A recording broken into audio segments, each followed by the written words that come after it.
Hello दोस्तों, नमस्कार। मनोज पटना वाले चैनल में आप लोग का स्वागत है। और मैं मनोज कुमार फिर एक बार आपके सामने उपस्थित हूँ एक नए सब्जेक्ट पर नया वीडियो लेकर, जो कि वन नेशन और वन सब्सक्रिप्शन से संबंधित है। तो चलिए शुरू करते हैं। लेकिन शुरू करने के पहले फिर से आप लोग से अनुरोध है कि मनोज पटना वाले चैनल को सब्सक्राइब जरूर करें और इस वीडियो को लाइक, शेयर और कमेंट करते रहें। तो चलिए शुरू करते हैं कि वन नेशन वन सब्सक्रिप्शन क्या है, यानी ONOS क्या है। तो अभी रिसेंटली भारत सरकार के कैबिनेट ने नवंबर 2025 में वन नेशन वन सब्सक्रिप्शन यानी ONOS का कैबिनेट के द्वारा अप्रूव किया गया। लेकिन वो है क्या, इसकी क्या विशेषताएं हैं, इसकी बेनिफिट क्या होंगे, इसके बारे में हम लोग आज चर्चा करेंगे इस वीडियो में। तो वन नेशन वन सब्सक्रिप्शन में more than 13,000 international journal publication को लगभग 1.8 करोड़ स्टूडेंट, फैकल्टी और रिसर्चर को एक क्रॉस पूरे भारत में उपलब्ध कराया गया। इसके पीछे यह आइडिया है कि सेंट्रलाइज एंड डेमोक्राइज सिस्टम बनाना है, जो कि विभिन्न रिसर्च जर्नल्स और पेपर्स को, एकेडमिक रिसोर्सेज को सभी इंडियन सिटीजन को एक प्लेटफॉर्म पर लाकर उपलब्ध कराना है। और गवर्नमेंट ने इसके लिए वन नेशन वन सब्सक्रिप्शन के लिए बजट में 6,000 करोड़ रुपया 3 कैलेंडर ईयर में 2025, 2026 और 2027 के लिए अलॉटमेंट किया। यह 3 फेजों में काम करेगा। पहला फेज होगा कि सभी केंद्रीय और राज्य सरकार के हायर एजुकेशन इंस्टीट्यूशन यानी HEI जो है और केंद्र सरकार के रिसर्च और डेवलपमेंट इंस्टीट्यूट के लिए यह लागू होगा। सेकंड स्टेज में रिमेनिंग हायर एजुकेशन इंस्टीट्यूशन जो है उसमें यह लागू होगा। और तीसरा कब लागू होगा, यह पूरे भारत में उसके बाद यह लागू किया जाएगा। इसका एक्सेस जो होगा इंफॉर्मेशन एंड लाइब्रेरी नेटवर्क, जो कि UGC के अंतर्गत आता है, यानी INFLIBNET के अंतर्गत आता है UGC के, उसके द्वारा यह प्रोवाइड किया जाएगा। इसके लिए गवर्नमेंट ने मेजर इंटरनेशनल पब्लिशर जो भी पूरे वर्ल्ड में है उससे संपर्क किया है, उससे टाई अप किया है, ताकि भारतीय स्टूडेंट, फैकल्टी, रिसर्चर को एक सेंट्रलाइज एक्सेस जनरल पब्लिकेशन मिल जा सके।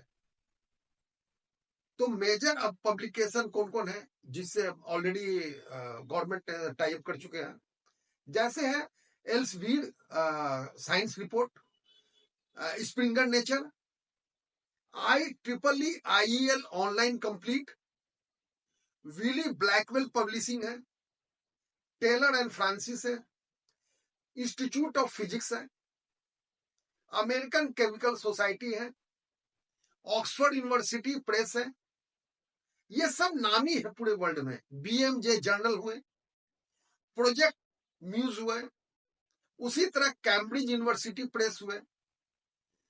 अमेरिकन सोसाइटी जितने भी डिपार्टमेंट के हैं, जैसे माइक्रोबायोलॉजी को ले लीजिए, उसके भी है, उससे भी टाई अप है। ICI पब्लिशिंग है। ये सभी के साथ लगभग 30 मेजर के साथ गवर्नमेंट ने ऑलरेडी टाई अप कर लिए हैं, ताकि यह भारतीय रिसर्चर और स्टूडेंट को यह जर्नल पब्लिशिंग जो भी है वो उपलब्ध हो सके। इस तरह इस स्कीम में जो लाया है गवर्नमेंट ने, यह ऑलरेडी पहले से जर्मनी में, स्वीडन में, नॉर्वे में और चाइना में ऑलरेडी इंप्लीमेंट है। यह एक बहुत अच्छा प्रयास है। इसके फायदे क्या क्या होंगे, तो इसके फायदे होंगे कि वर्ल्ड क्लास के जो भी नॉलेज है वो सारे स्टूडेंट को और स्कॉलर को भारत में बिना पैसे के हाई क्वालिटी के रिसर्च पेपर, जर्नल, ई बुक, डाटाबेस का एक्सेस हो जाएगा। उसमें सब्सक्रिप्शन स्टूडेंट को नहीं देना पड़ेगा। ये कॉस्ट फ्री होगा। दूसरा जो इसका विशेषता है, ONOS यानी वन नेशन वन सब्सक्रिप्शन जो है फाइनेंशियल बैरियर को तोड़ेगा। यदि स्टूडेंट रिसर्चर अनफंडेड यूनिवर्सिटी में भी है तो इसे यह उपलब्ध होगा। सुगमता से वो वर्ल्ड क्लास के जर्नल को वो एक्सेस कर सकेगा। तीसरा क्या है कि ये सपोर्ट करेगा enhance learning, research and innovation, जो कि स्टूडेंट को बेटर एक्सेस देगा और अपने नॉलेज को वो काफी विकसित करेगा। सप्लीमेंट्री मटेरियल जो है वो भी साथ में इस एडवांस रिसर्च में उसे मिलेगा। तो इस तरह हम देखते हैं कि चौथा पॉइंट क्या आएगा, ईज ऑफ रिसर्च। ये सारे जर्नल जो मिल जाएंगे तो भारतीय स्टूडेंट रिसर्चर जो भी हैं उसको काफी आसानी से यह स्टडी करने में विभिन्न प्लेटफॉर्म पर जाने की जरूरत नहीं पड़ेगी। उसे क्या है, एक ही प्लेटफॉर्म में ONOS के द्वारा सेंट्रलाइज पोर्टल पर यह उपलब्ध रहेगा। साथ ही ये बूस्ट करेगा स्टार्टअप एंड स्मॉल एंटरप्रेन्योर्स को।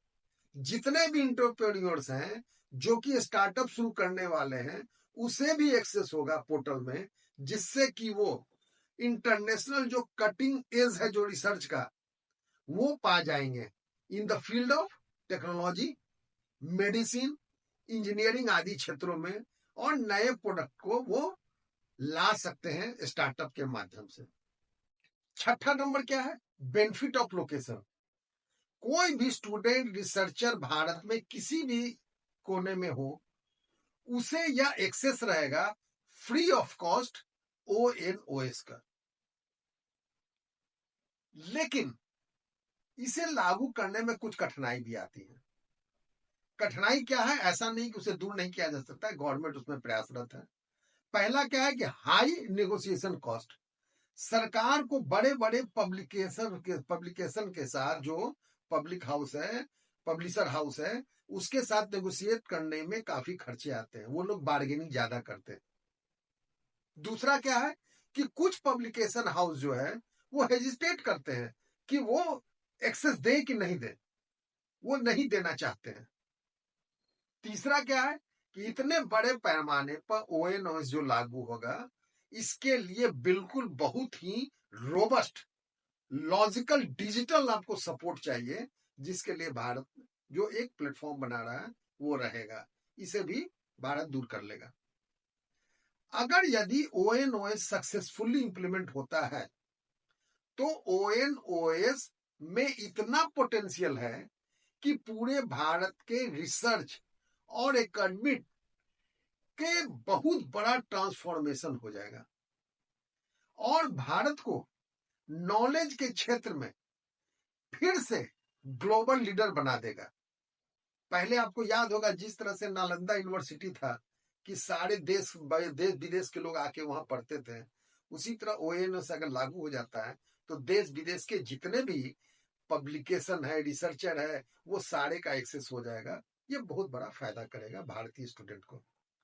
तो यह था आपका ONOS से संबंधित जानकारियां, जिसे गवर्नमेंट नवंबर 25 से लागू किया है। नवंबर 25 तारीख से लागू किया है, कैबिनेट ने अप्रूव किया है। तो आज बस इतना ही। अगले वीडियो में मैं फिर मिलूंगा अगले सब्जेक्ट पर। तब तक के लिए मनोज कुमार का नमस्कार, धन्यवाद।